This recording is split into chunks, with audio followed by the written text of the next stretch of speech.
When my ex stood up in court and said, "She's mentally unstable. She neglects our daughter," I stopped breathing. The judge leaned forward. The lawyer nodded. My heart dropped. I felt like the ground had opened beneath me. My throat was dry, my hands were shaking, but I couldn't say anything. I had rehearsed what I'd say 1,000 times, but in that moment, with everyone staring, it felt like their minds were already made up. Griffin stood there in his tailored suit, smooth as ever. He even glanced back at me with that smug look he always used to give when he knew he was winning. He looked so calm, so in control, like he had nothing to lose. I wanted to scream, to defend myself, to shout the truth. But nothing came out. I could see Maya sitting on the bench just a few feet behind me, my little girl, only 6 years old, but wide-eyed and watching everything. She clutched her stuffed rabbit, the one she named Oliver, like it was her shield. I felt like I had failed her. I was supposed to be her protector, and now the court was being convinced that I was the danger. The judge started to speak. She was about to make a ruling. My ears were ringing. I couldn't even hear the words. All I could think was, he's going to take her from me. Then I heard a small voice, clear, strong. "Your Honor," Maya said. Everyone turned. My head snapped around. She was standing, just barely taller than the bench, holding Oliver in one hand and something clutched tightly in the other. "Your Honor, Mom doesn't know I have this video from Dad's computer, but you should see it." Time stopped. Even Griffin turned pale. His lips parted, like he didn't understand what was happening. I blinked at Maya, frozen, trying to process what she had just said. The courtroom was dead silent. The judge looked at her, surprised but composed. "You have what?" she asked gently. Maya looked at me, then back at the judge. Her hand was shaking, but her voice wasn't. "I found it a few days ago when I was using Dad's laptop. I saved it. I didn't want to tell anyone unless I had to, but now I think you really need to see it." She stepped forward and held out what she had in her hand, a small pink flash drive, one I had never seen before. The judge nodded to the bailiff. Griffin tried to speak. "That's private property. She doesn't even know what she's talking about." But the judge held up her hand. "Let's see what's on it first." I stared at Maya, my brave, incredible daughter. I still didn't know what was on that drive, but something in me, some deep instinct, knew this wasn't just a child's imagination. Something real was coming, something that could change everything. I finally took a breath, and for the first time that day, I started to believe we might not be powerless after all, because Maya stood up, because she believed in the truth, and because sometimes even a 6-year-old can hold the key to justice when no one else is listening. I never thought I'd be the kind of woman sitting alone in a courtroom fighting just to keep her child. I used to believe that if you loved your kid, if you gave them everything you had, that would be enough. But love doesn't always show up well on legal paper. My name is Selene Cruz. I'm 32, a single mom, and until recently, I worked 2 part-time jobs just to keep the lights on and food in the fridge. I never had a fancy career or a big house. But my daughter Maya had bedtime stories every night, a warm coat in the winter, and a mom who never missed a parent-teacher meeting. Griffin, my ex-husband, lives on the other side of the city in a gated neighborhood. He owns a real estate firm that does well, and he makes sure everyone knows it. When we first met, I was in my early 20s and thought confidence meant kindness. It took me years to figure out the difference. Our marriage started like a dream and ended like a prison. He didn't hit. He didn't scream in public. But in private, it was constant gaslighting, constant control. He criticized my cooking, my clothes, my parenting. He read my text messages, questioned me when I stayed late at work, rolled his eyes every time I cried. When I gave birth to Maya, I had postpartum depression so severe I could barely get out of bed. He told me I was broken. He said I was weak, ungrateful, a failure. I left when Maya was 4. It took everything I had. I packed 1 suitcase and moved into a run-down apartment with peeling paint and a leaky faucet. But it felt like freedom. I got a job at a dental clinic as a receptionist during the day, and I cleaned offices at night. My sister Lana helped watch Maya whenever I was working late. My mom, Maribel, who lives in Florida, called me every day with encouragement, sometimes just to remind me to eat. They were my lifelines. Griffin got visitation rights. At first, I tried to make it work. I smiled through gritted teeth at exchanges in the parking lot. I told Maya, "Your dad loves you," even when she came back quiet and withdrawn. But something about the way she clung to me afterward told me that whatever he was saying behind closed doors, it wasn't love. Last fall, Griffin filed for full custody. He claimed I was mentally unstable, that I was creating an unsafe environment, that I neglected Maya. It felt like being stabbed with a lie I had no way to disprove. He submitted screenshots of old texts I sent to my sister during my worst days, twisted to make me look unstable. He told the court I left Maya alone at night. That never happened. I always had Lana stay when I worked late, but Griffin knew how to twist the truth just enough to make doubt believable. I hired the best lawyer I could afford, which wasn't much. I gathered school reports, pediatrician notes, even letters from my neighbors saying they'd seen nothing but love in our home. But I knew how this looked. He had the money, the presentation, the narrative. I had only the truth and a tired voice from fighting to survive. The night before the hearing, I sat with Maya at the kitchen table. She drew a picture of us holding hands under a rainbow. I asked her how she felt about tomorrow. She said, "I feel safe with you, Mommy." That's all I want to tell the judge. I hugged her so tightly she squeaked. I didn't know she was already planning something more. That morning, I put on my best blazer, one that didn't quite fit after stress had made me drop weight.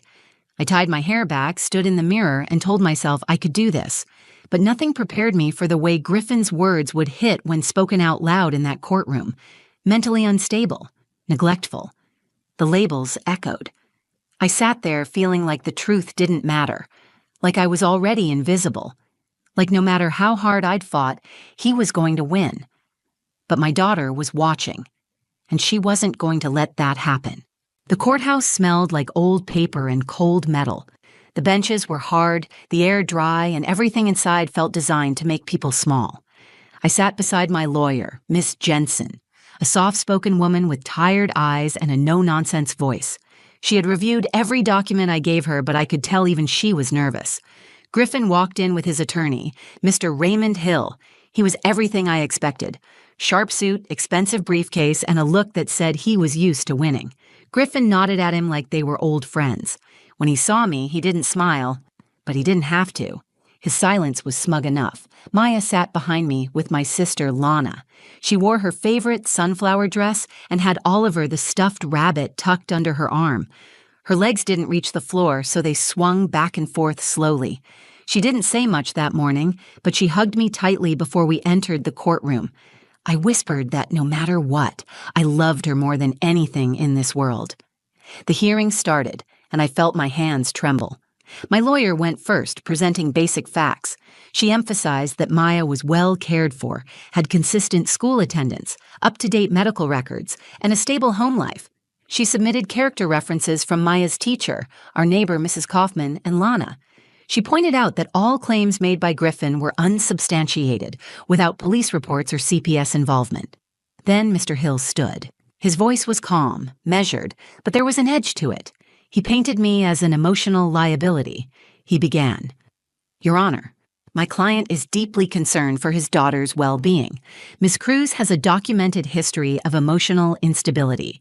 We have text messages showing irrational behavior, inconsistent communication patterns, and indications of neglect." He submitted messages I had sent to Lana during a rough week the year before. In them, I wrote things like, "I can't do this anymore," and "I feel like I'm falling apart." I had been exhausted, anxious, barely sleeping. But those words, stripped of context, made me sound dangerous. Then came the real punch. Ms. Cruz left her daughter alone in the apartment for 4 hours on multiple occasions while working late. We have a witness statement to that effect. I blinked. I turned to my lawyer. That was a lie. Lana had always been there. I never left Maya alone, not once. Ms. Jensen objected. "Your Honor, we dispute the accuracy of that witness and will provide testimony from Ms. Cruz's sister." But the judge didn't look at me. She was already scribbling something on her notepad. My stomach twisted. Griffin sat with his arms folded, cool and collected. He didn't look at me once. He looked at the judge the way he used to look at clients. Charming, agreeable, professional.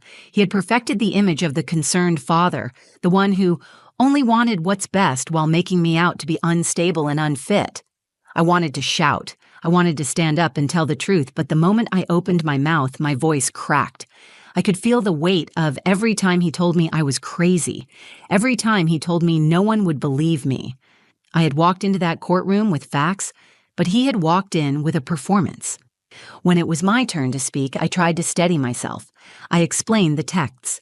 I explained the nights I worked and that Lana had always been with Maya.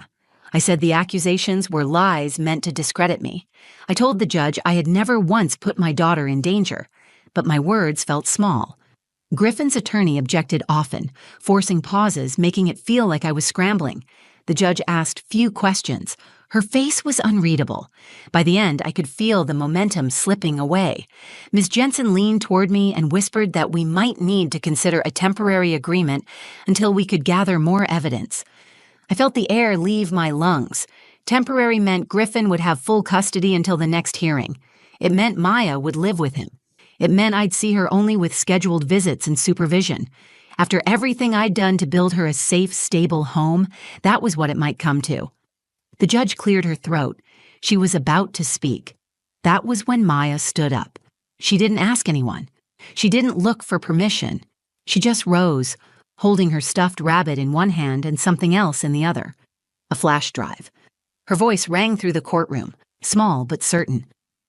Your Honor, Mom doesn't know I have this video from Dad's computer, but you should see it. Everything stopped. At first, no one moved. Maya's voice had pierced through the courtroom like a glass breaking. It was quiet, but it landed with weight. Every head turned. The judge sat back slightly, her eyes focused on my daughter, as if trying to understand what she had just heard. Maya took a step forward. She still held her stuffed rabbit, but her shoulders were squared. In her other hand was a small pink flash drive, the kind we used at home to back up school projects. Your Honor, she said again, this is important. I found it on Daddy's computer. I think it shows something you should know. My heart stopped. I wanted to jump up and go to her, to stop her, to shield her from what was happening, but something in her voice held me still. She wasn't scared, she was steady, strong. The judge looked at Griffin. Mr. Cruz, do you know what this child is referring to? Griffin shifted in his seat. His expression cracked for the first time all day. She's 6 years old. She doesn't know what she's talking about. The judge raised her hand. I wasn't asking you to speak for her. Maya, come forward, please. Maya walked with slow, careful steps toward the bench. She held out the flash drive with both hands like it was sacred. The bailiff came forward and gently took it from her, then walked it to the judge's assistant. There was a computer connected to the courtroom projector. The judge nodded to have the contents played. Griffin stood up. I object to this being entered without prior review. It could be doctored. It's from a personal device. There's no chain of custody. The judge turned to him, firm and calm. You've made several serious accusations today. If your daughter says she has something relevant, I intend to review it. You'll be given a chance to respond after. Griffin sat back down, but he looked unsettled now. He stared at the screen as if trying to remember what might be on that drive. I reached back and took Maya's hand. She leaned into me and whispered, I didn't mean to snoop, Mommy. I just didn't want anyone to lie about you anymore. I squeezed her hand and nodded. I was too full to speak. The screen lit up. The room went silent. The first video clip was a screen recording. Griffin was on a Zoom call with a friend I didn't recognize. He laughed as he spoke. She doesn't even know I still have those texts from when she had that breakdown. I'm telling you, I'm going to win this. Make her look like she's mentally unfit. It's not even hard. She actually believed I'd settle for joint custody. Laughter on the other end. Griffin grinned, eyes gleaming. Bro, I've been building this for months. I knew the court would eat it up. All I need is one witness to say she left the kid alone once or twice and boom, done. There was no mistaking the voice, no mistaking the intention. The second video was even worse. This time it was grainy home footage, apparently from a security camera or webcam. Maya was sitting at the kitchen table in Griffin's house, quietly coloring. He was in the background on the phone, pacing and shouting. I'm not dealing with this brat right now, he snapped. I don't care what she wants, she's not getting it. She's just like her mother, needy and exhausting. Maya looked down at her paper and flinched at the sound of his voice. She didn't say a word, just kept coloring. That silence hit harder than any scream could have. When the video ended, no one spoke. The judge leaned forward, both hands clasped tightly. She looked first at Griffin, then at me, then at Maya. "Maya, thank you for bringing this to our attention. You were very brave," she said. Maya nodded once and returned to her seat beside Lana. The judge then turned to Mr. Hill. "Would you like to proceed with your custody claim?" Mr. Hill hesitated. "Your Honor, I request a recess." The judge shook her head. "Request denied. I've seen enough for today." Griffin looked like a balloon that had been pricked, airless, stunned. His attorney whispered something urgently, but he didn't respond. I sat frozen, still holding Maya's hand. The judge spoke again. "Effective immediately, I'm suspending Mr. Cruz's custody privileges pending a formal investigation. Temporary full custody is granted to Ms. Cruz. Further visitation will require a court-appointed supervisor." I let out a breath I didn't realize I was holding. It wasn't over, but the tide had turned, all because my daughter had stood up and told the truth. The courtroom was still. Nobody moved. Not the attorneys, not the judge, not even Griffin. The air felt heavier, charged with the kind of tension you only feel in moments that shift the ground under your feet. I sat holding Maya's hand, still unsure if what had just happened was real. The flash drive, the videos, the judge's ruling. It was as if my world had cracked open, but instead of falling apart, light had poured in. Griffin didn't say a word. For the first time since I'd known him, he had no rebuttal, no smug look, no twisting of words. The mask had slipped, and everyone had seen the face beneath it. His attorney tried to speak, tried to salvage something, but the judge waved him off with a firm shake of her head. "This matter is no longer just about custody," she said. "It's about conduct, manipulation, and potential emotional harm to a minor. We will be referring this for further legal review." My lawyer leaned over and whispered, "We won, at least for now." I wasn't thinking about victory. I was watching Maya. She sat calmly next to Lana, Oliver tucked into her lap, her little legs swinging again. She looked lighter somehow, less afraid. She didn't smile, but there was peace in her expression I hadn't seen in months. The judge addressed the room. "I want to commend Maya for her bravery today. It's not easy for a child to speak in this environment. What she shared changed the trajectory of this case and possibly protected her from further harm." She looked directly at me. Her voice softened just enough to feel human again. "Ms. Cruz, I trust you understand how serious this is. You have full temporary custody until further review. Supervised visitation will be arranged through the court. A child psychologist will be assigned to assist Maya during this process. We will reconvene in 30 days for a formal review." I nodded. My voice hadn't returned yet. I was afraid that if I tried to speak, I would cry, and I didn't want to break down here. Not in front of Griffin, not in front of Maya. The judge stood. "This hearing is adjourned." The sound of the gavel striking the bench snapped the room back into motion. Papers shuffled. People stood. Griffin's lawyer began speaking to him in hushed, urgent tones, but Griffin looked straight ahead, his face pale and unreadable. Miss Jensen touched my arm and whispered, "You did everything right. Be proud of that." I thanked her and turned to Lana, who stood with her arms wide open. I hugged her tightly and then knelt in front of Maya. "You were so brave today," I said. "Do you know that?" Maya nodded, serious and calm. "I didn't want them to think you were bad. I knew the truth. I just wanted them to know too." I kissed her forehead. "You did more than that. You protected both of us." As we walked out of the courthouse, reporters had begun gathering outside. I kept my head down. I didn't want a spotlight. I just wanted to take my daughter home. When we got to the car, Maya climbed into her booster seat and buckled herself in. I slid into the driver's seat and stared ahead for a long moment. I had prepared myself to lose today. I had prepared myself to beg for every hour I could get with my child. I had rehearsed my answers, gathered documents, written letters. But in the end, it was Maya's voice that saved us. That night, after dinner, she curled up beside me on the couch with Oliver. I asked her if she was okay, if she felt scared during the hearing. "A little," she said, "but I felt strong, too." She looked up at me. "I remembered what you told me once, that telling the truth is always the right thing, even when it's hard. I hugged her close. Later, when she was asleep, I stood in her doorway and watched her breathing, peaceful and safe. I thought about how close we came to losing each other, not physically, but in the way trauma can pull people apart, even when they love each other deeply. But today we held on, and today we won something bigger than a custody ruling. We reclaimed our truth. We reclaimed our voices. Maya reminded me of something I had forgotten in all the years of surviving. Courage is not always loud. Sometimes it's a 6-year-old standing in court with a flash drive. The weeks after the hearing moved slowly, like the world was catching its breath. I had gone into that courtroom prepared to lose. Instead, I walked out holding my daughter's hand and something much stronger than a legal win. I walked out with my voice back. Griffin didn't contact us. The court issued a protective order that barred any unsupervised communication while the investigation was underway. He didn't show up to the first scheduled supervised visitation.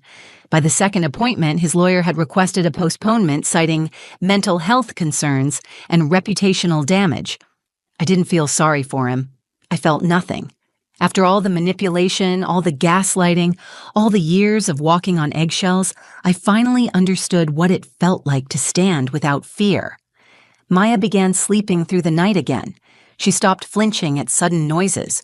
She started singing in the shower, humming to herself while coloring, reading books out loud in silly voices like she used to. Her drawings filled the refrigerator. Every day I saw pieces of her joy returning. That, more than anything, told me we had done the right thing. One morning, a few weeks later, she sat beside me at breakfast.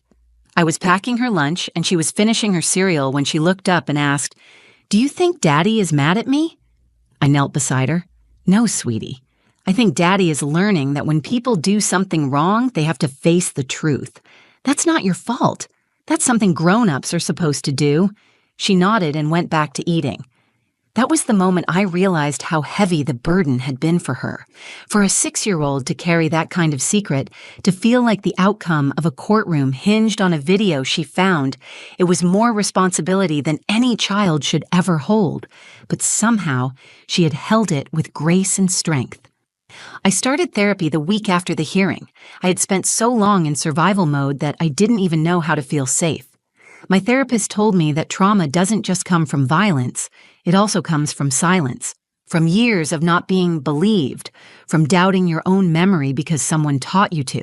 She said I had been gaslit so thoroughly that I began shrinking inside my own life. But I wasn't shrinking anymore. I was growing. My relationship with Lana deepened too.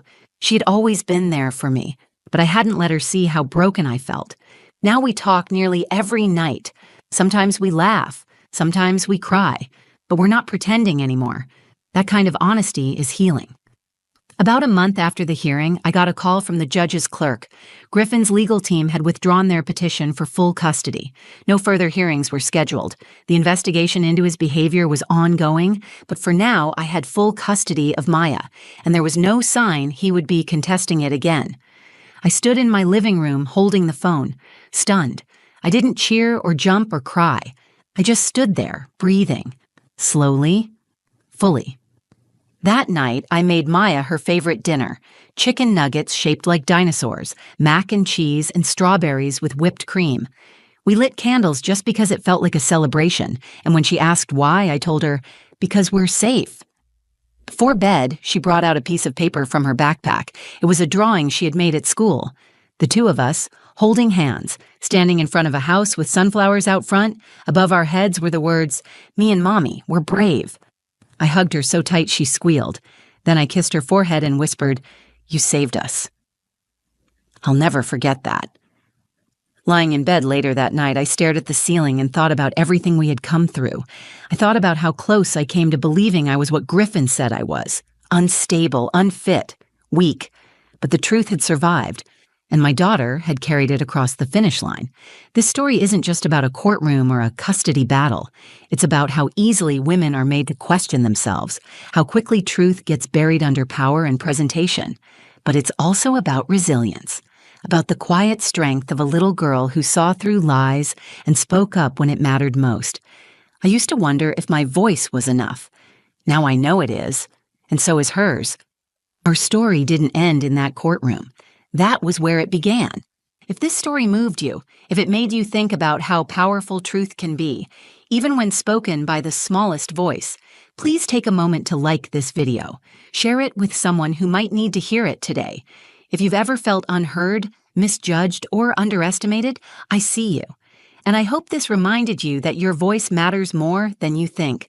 Drop a comment below and tell me what part of the story hit you the hardest, or share your own experience. I read every single one. And if you want more true stories that speak to the heart, don't forget to subscribe and hit the bell so you never miss an upload. Thank you for being here. You're not alone.